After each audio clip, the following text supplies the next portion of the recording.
ప్రభువైన యేసుక్రీస్తు వారి పరిశుద్ధ నామంలో అందరికీ శుభోదయం. ఈరోజు దేవుని వాగ్దానం. యెహోవాకు కృతజ్ఞతాస్తుతులు చెల్లించుడి, ఆయన నామమును ప్రకటన చేయుడి, జనములలో ఆయన కార్యములను తెలియచేయుడి. కీర్తనల గ్రంథము 105వ అధ్యాయం 1వ వచనం. Today God's promise.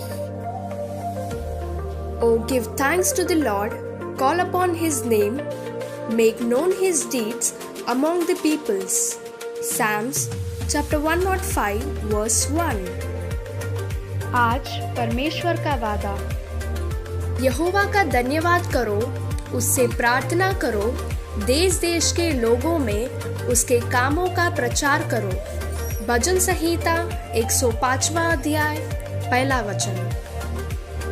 తండ్రి కుమార పరిశుద్ధాత్మ నామమున ఈ దినపు వాగ్దానం మీ పట్ల నెరవేరునుగాక. Amen, amen, amen. God bless you. God be with you all.